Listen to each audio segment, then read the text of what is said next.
만 19세 이상 청년은 이미 다 법적으로 성년입니다. 투표권이 있고 국정에 참여할 권한도 있으며 또 민법상으로는 한 가정을 이루는 결혼을 부모 동의 없이 할 수도 있는 법적으로 보장된 나이입니다. 물론 부모의 동의 없이 자기 결정에 따라 결혼해서는 안 되죠. 불효입니다. 그럼에도 그렇게 동의 없이 할 수 있는 나이가 되었다는 것은 부모의 자리에 설 수 있을 만큼의 성인이 되었다는 의미입니다. 그 자리는 이제 권리와 함께 책임도 생각해야 되는 자리임을 알 수 있습니다. 청년이 되었다라는 것은 그러한 권리와 책임을 함께 자각하는 시간입니다. 그래서 청년들은 이제 가정과 사회 안에서 자기의 책임도 느끼기 때문에 부담도 노력도 하는 것이죠. 교회 안에서도 마찬가지입니다. 우리 청년의 시기, 청년의 세대에는 권리가 있고 또한 책임도 있는 세대입니다. 청년들은 교회 위치에서 우리 주일학교, 우리 다음 세대의 맏형입니다. 그러나 기성세대가 봤을 때는 우리 기성세대의 막내이죠. 이것이 청년부가 교회 내에서 갖는 정체성이고 중요성입니다. 가운데 다음 세대의 맏형, 기성세대의 막내. 그래서 양쪽 세대를 연결해주는 교량세대가 그들의 정체성이고 그들의 중요성입니다. 청년부서가 지원도 받지만 청년부서는 이제 봉사도 하는 세대입니다. 이제 우리가 주일학교 다음 세대를 위한 말씀을 한 부서씩 나누었는데 이제 오늘은 청년, 주일학교의 맏형, 우리 기성세대의 막내 세대에 관한 말씀입니다. 오늘 본문에 보면 또 한 청년이 나옵니다. 신실한 청년으로 보이고 열심 있는 청년으로 느껴집니다. 게다가 영적인 갈증도 가지고 예수님 앞에 나온 청년입니다. 16절 말씀에 보면 어떤 사람이라고 표현하지만 뒤에 이어지는 말씀을 보면 그는 청년의 나이, 젊은이가 찾아온 것입니다. 그 청년이 청년답지 않은 질문 하나를 던지지요. 내가 무슨 선한 일을 하여야 영생을 얻으리까? 굉장히 중요한 그리고 굉장히 필요한 질문을 가지고 또 그 답을 줄 수 있는 예수님 앞에 서 있습니다. 마가복음 10장에도 오늘 동일한 사건이 나오는데 거기에는 이 청년이 예수님 앞에 달려와 무릎 꿇은 채 질문하는 장면으로 묘사합니다. 달려 나왔다는 것, 게다가 예수님 앞에 무릎 꿇었다는 그 태도는 청년의 갈망과 진심이 충분히 느껴집니다. 게다가 누가복음에 의하면 그는 관원입니다. 오늘날로 말하면 관직 공무원이라 할 수 있죠. 젊어서부터 안정된 직장에 권력까지 가지고 있는 젊은이입니다. 그 청년이 지금 영생에 관한 진지한 태도로 예수님을 찾아왔습니다. 그의 질문은 단순한 호기심에서 나온 것도 아니고 예수님을 시험해 보거나 예수님과 논쟁하기 위한 질문도 아닙니다. 영생에 관한 의지, 영생에 관한 자기 마음을 담은 질문이었습니다. 그러나 그의 질문의 가장 결정적인 약점은 내가 무슨 선한 일을 하여야 영생을 얻으리까? 영생에 관한 질문, 영생에 관한 태도는 좋지만 그 질문을 하는 출발은 나입니다.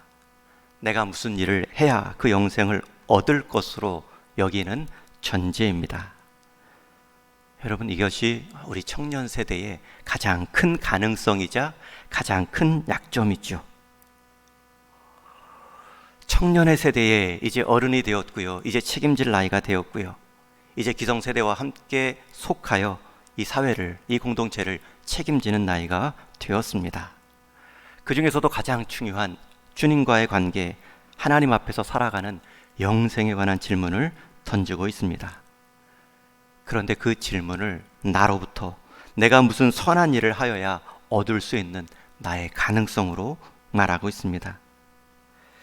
그 질문, 그의 태도의 가장 결정적인 약점은 자기라는 테두리에 갇혀 있는 것입니다. 한 공동체의 구성원으로 당당히 서기 위해서 자기라는 정체성은 굉장히 중요합니다. 그러나 청년이 성년이 되어 자기라는 정체성을 갖는 과정에서 가장 약점은 나의 약점을 모를 수 있다는 것입니다. 내가 다 할 수 있는 것 같고, 내가 다 이룰 수 있는 것 같고, 내가 결정하면, 내가 의지를 가지면, 내가 노력하면 얻을 수 있는 것으로 여길 수 있는 그 행동이 가장 약점이죠. 예수님은 그 청년의 그 약점을 이제 깨뜨리기 시작합니다. 무너뜨리려는 것이 아니라 깨우침으로 가르쳐 주시기 위함이죠. 예수님은 내가 생명에 들어가려면 계명들을 지키라 말씀합니다.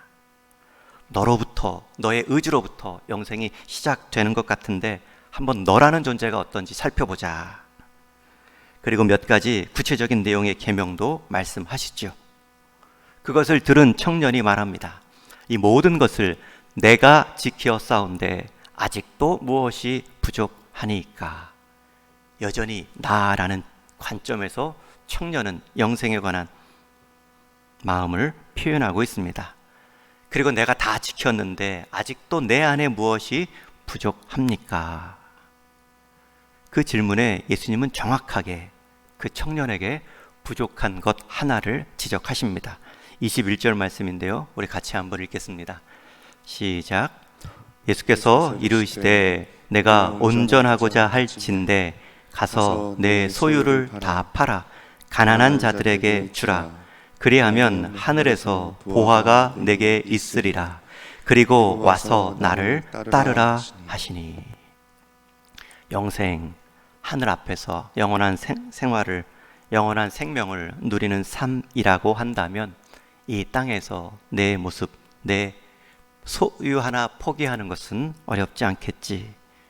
그리고 그가 가장 버리지 못하는, 그가 가장 아끼는 그 재물에 관한 소유를 예수님이 지적하십니다. 청년이 이 말을 듣고 근심하며 떠나지요. 여러분, 어떻게 보면 청년에게 있어서 다 지켰는데, 청년에게 있어서 내가 다 해왔는데, 그 주님 말씀 한 가지 덧붙인 것, 그 실행하는 것은 아무것도 아니어야 합니다. 그러나 다 지킨 것, 내가 그 모든 실행했던 것들을 한순간에 날려버리는 듯한 예수님의 한 가지 말씀 앞에 그는 근심하며 떠납니다. 왜냐하면 그는 청년 부자였기 때문입니다. 다 이룬 것 같은데 한 가지, 이 재물 앞에서는 자유하지 못했기 때문입니다. 재벌 청년이었든지 아니면 상속받은 것이 많았던지 예수님께서는 그를 사로잡고 있던 것 그 한 가지를 내려놓으라 하니 그는 끝내 그것을 내려놓지 못하고 예수님을 떠납니다. 이 청년은 끝까지 이 영생 앞에 진지한 청년임을 알 수 있죠. 진지하지 않았다면 얼마든지 자기도 속이고 예수님도 속이는 말로 그 자리를 벗어날 수 있습니다. 그러나 그 청년은 그것이 정말 핵심이었기 때문에 이것을 해결하지 못하는 양, 이것을 통해서 예수님을 만나든지 이것을 버리지 못함으로 예수님을 떠나든지 진지한 청년임을 알 수 있습니다. 그러나 우리가 기억하는 이 청년은 이제 더 이상 열심히 있는 청년도 아니고 진지한 청년도 안 되며 그저 부자 청년으로만 기억되고 있습니다. 여러분, 우리는 여기서 중요한 것 한 가지를 깨닫습니다. 이 청년이 모든 것을 준비해 놓은 것 같고 스스로 말하기도 모든 것을 지켰다라고 말하지만 그 부족한 것 한 가지 때문에 그 모든 것이 허물어질 수 있는 자신의 정체성에 대해서는 깨닫지 못했습니다. 여러분, 이것이 대부분 우리 청년들이 갖는 현실적 고민입니다. 우리 청년들 재물에 대해서 고민한다는 뜻이 아닙니다. 물론 어떤 청년들은 재물 때문에 고민합니다. 재물이 내 인생에, 내 진로의 가장 결정적인 요소다, 그렇게 여기며 그것 하나를 못 놓을 수 있죠. 어떤 친구들은 연애일 수 있습니다. 결혼일 수 있습니다. 어떤 친구들은 한 번 온 인생 재미로, 즐거움으로, 순간적인 내 쾌락으로 내 인생 말하는 청년들도 있습니다. 그런 청년들 앞에서 예수님은 또 다른 질문을 던질지도 모릅니다. 이성에 약한 청년에게는 이성에 관한 질문을 던지지요. 내가 성년으로 다 절제할 수 있고 다 행할 수 있는 것 같은데 하지 못하는 그것 하나를 툭 던질 수 있습니다. 내가 나름대로 성품을 이루었고 내가 나름대로 인격을 준비해 왔다라고 말하지만 그 성품에 있어서 가장 약한 부분을 툭 질문할 수 있습니다. 여러분, 성년이 되었다라는 것은 내가 이제 결정하면 다 할 수 있다, 그것을 깨닫는 나이가 아니죠. 내가 다 이룬 것 같고 내가 다 할 수 있는 것 같은데도 어른이 되었다라는 말은 나는 여전히 부족하구나, 나는 여전히 채울 수 없는 그 무엇 하나가 있는 존재이구나.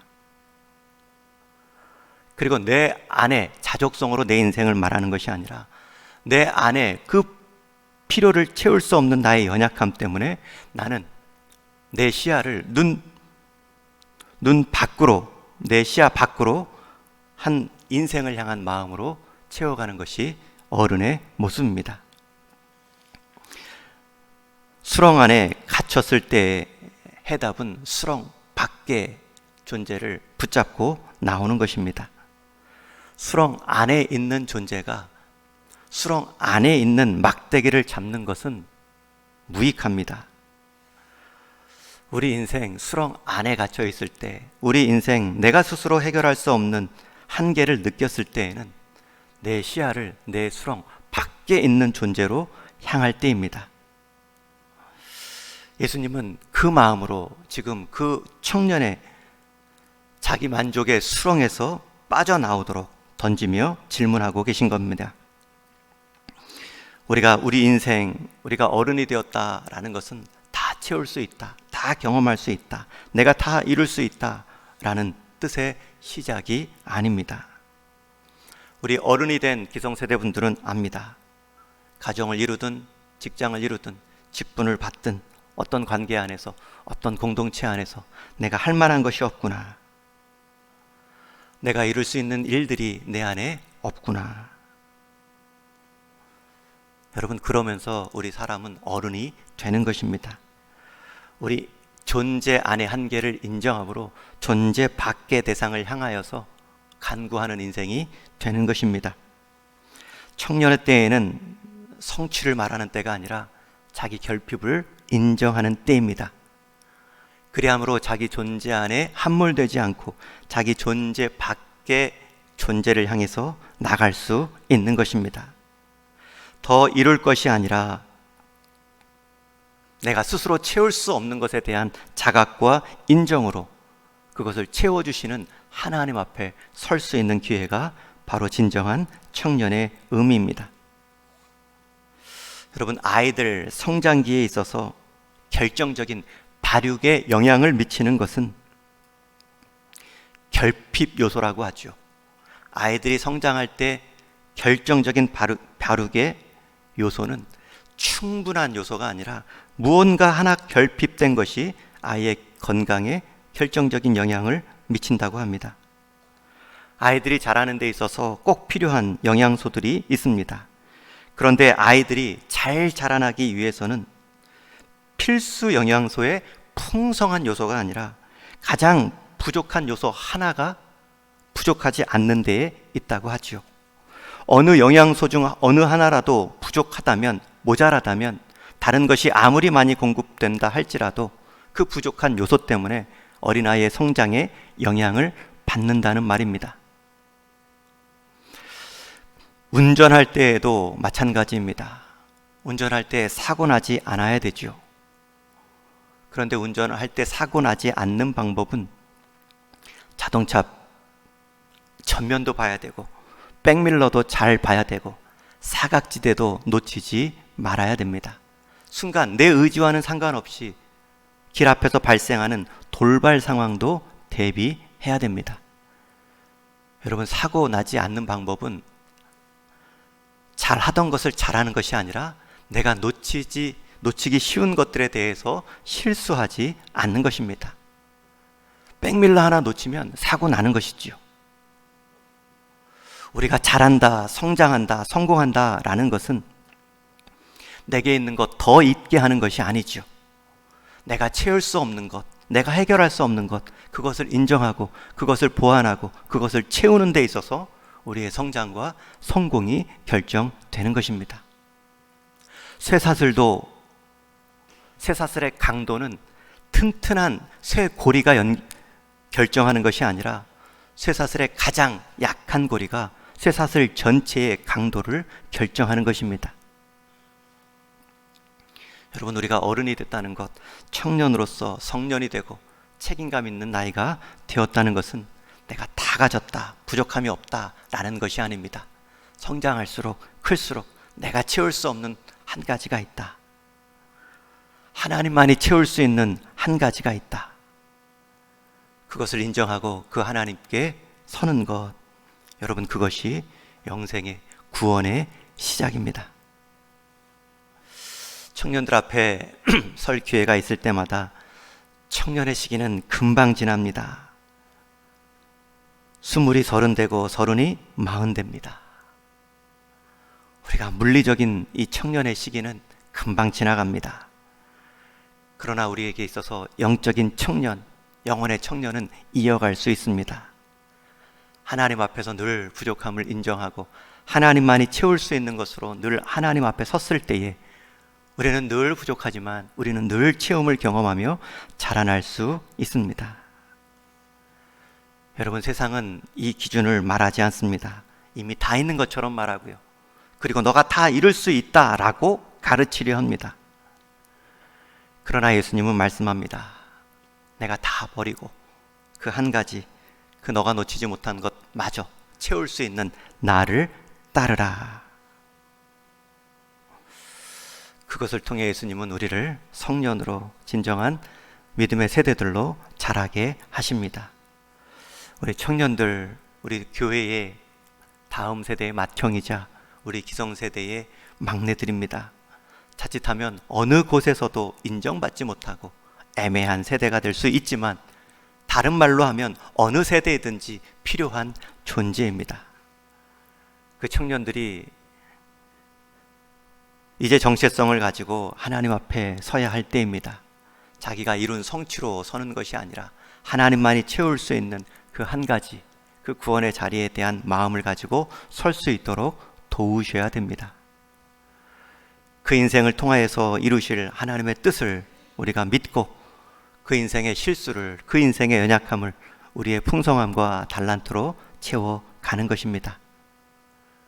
그러할 때에 우리에게 있어서는 이제 자기 의로 자기 인생을 말하는 것이 아니라 하나님만이 채울 수 있는 하나님의 은혜로 자기 인생을 말하는 한 청년의 출현을 볼 수 있습니다. 이 아침에도 우리 다음 세대 또 맏형 청년들을 응원합니다. 여러분들의 가능성을, 여러분들의 미래의 풍성함을 응원하며 축복합니다.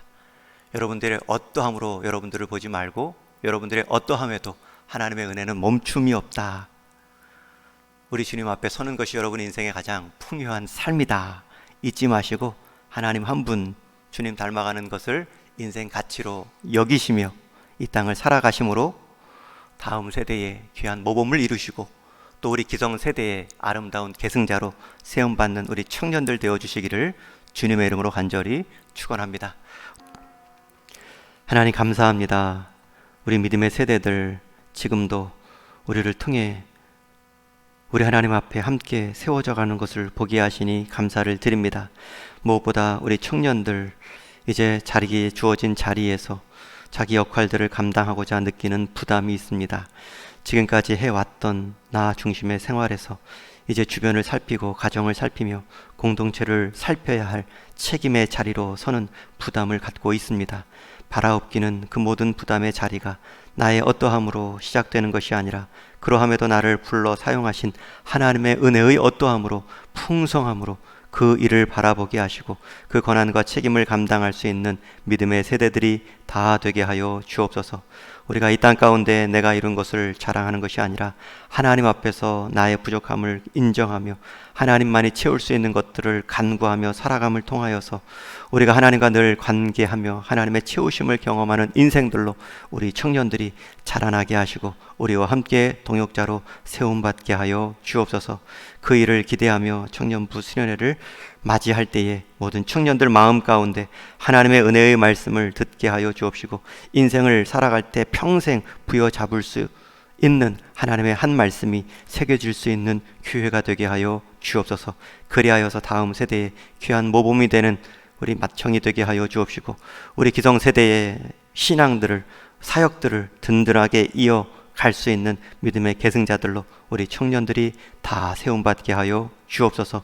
오늘도 그러한 마음가짐으로 하루를 시작하고 축복하는 우리 기도의 자리들, 기도의 성도들을 기억하여 주시어서 이른 아침의 시작이 피곤함이 아니라 하루를 값지게 열고 시작하는 복된 자리로 쓰임받는 은혜 있게 하여 주옵소서.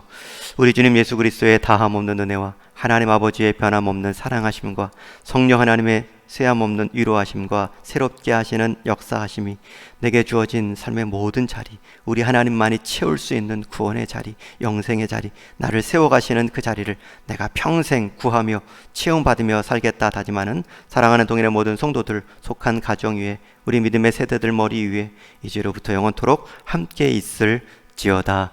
아멘.